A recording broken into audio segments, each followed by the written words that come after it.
Souvent, on pense que l'hypersensibilité, c'est juste être trop émotif, non? Une sorte d'exagération. Exactement.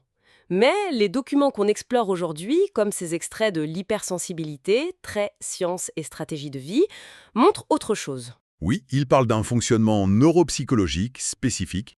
Ça toucherait 15 à 20% des gens, c'est ça, hein, d'après les travaux d'Hélène Aron. C'est ça, une part non négligeable de la population. Et notre but ici, c'est de creuser un peu ce trait de personnalité. Comprendre ce que dit la science, ce qui se passe dans le cerveau, comment ça se manifeste. Voilà, on va essayer de décrypter tout ça à partir de ces recherches internationales. Alors commençons par la base. Hélène Aron a introduit ce terme. Sensory Processing Sensitivity, SPS. Qu'est-ce que ça veut dire concrètement?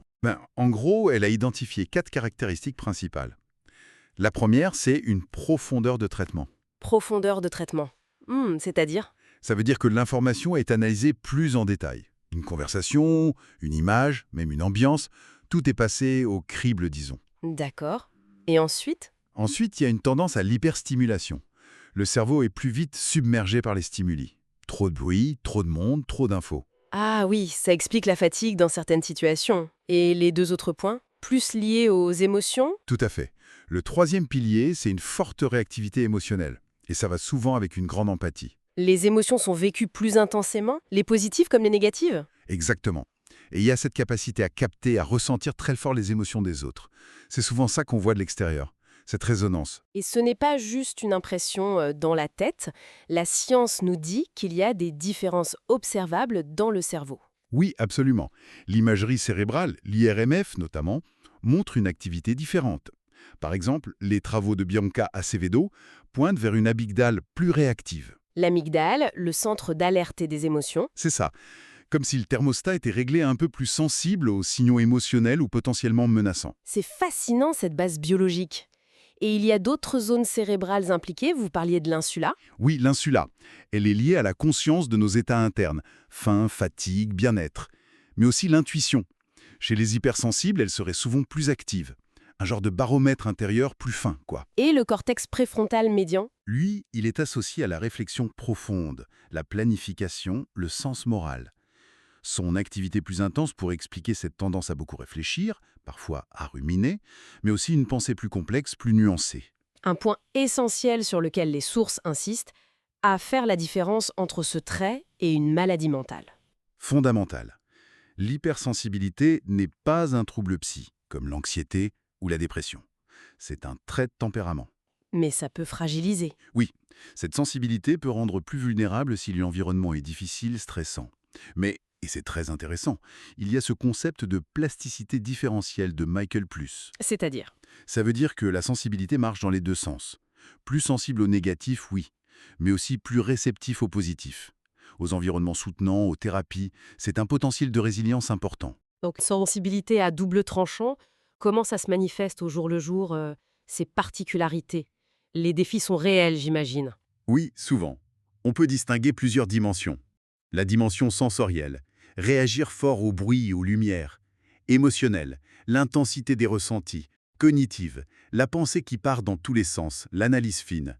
Et empathique, absorber les émotions des autres. Saverio Tomasella parle d'hyperesthésie affective, c'est ça? Oui, cette sensibilité particulière au vécu des autres. Du coup, ça peut compliquer les relations sociales, rendre le travail en open space difficile ou l'amour très intense. C'est un équilibre constant entre s'adapter et ne pas s'épuiser. Et face à ça, qu'est-ce que les recherches proposent comme piste pour mieux vivre avec? Il y a des approches qui ont fait leurs preuves, les TCC, thérapie cognitivo-comportementale, pour aider à gérer les pensées difficiles. Ou l'ACT, la thérapie d'acceptation et d'engagement, qui apprend à accueillir les émotions sans forcément lutter. La pleine conscience aussi, j'imagine. Le mindfulness de John Kabat-Zinn. Tout à fait. Très utile pour apprendre à réguler cette réactivité, à observer ses sensations et émotions sans être emporté. Et en dehors des thérapies, l'hygiène de vie, c'est clé? Essentiel. Bien dormir, gérer la surcharge sensorielle peut-être en s'aménageant des temps calmes, passer du temps dans la nature, trouver des moyens d'expression, l'écriture, l'art. Le but n'est pas de se soigner, mais d'apprivoyer ce fonctionnement. Exactement. Apprendre à composer avec. Et même voir les aspects positifs. Oui, certains auteurs, comme Susan Cain ou Tomasella, insistent sur les forces potentielles. De plus en plus. Cette sensibilité, ça peut être une capacité à voir les nuances, la beauté, mais aussi l'injustice. Une intuition forte, une créativité. On parle parfois de sentinelles. Des sentinelles. Oui, des personnes capables de percevoir des signaux faibles, des choses que d'autres ne remarquent pas. Pour résumer, donc, les sources décrivent bien un trait neurologique distinct, avec ses difficultés, certes, mais aussi ses forces, une perception plus aiguë du monde, on est loin du cliché de la simple émotivité. Tout à fait. Et ça nous amène à une dernière pensée, un peu pour ouvrir la réflexion. Si une partie de la population a cette perception accrue, ces fameuses sentinelles qui captent ce que d'autres ratent, Mhm. quelle place notre société, souvent rapide, focalisée sur l'action immédiate, fait-elle ou devrait-elle faire à cette sensibilité lente? C'est une question ouverte, quoi. Sur la valeur qu'on accorde aux différentes façons d'être au monde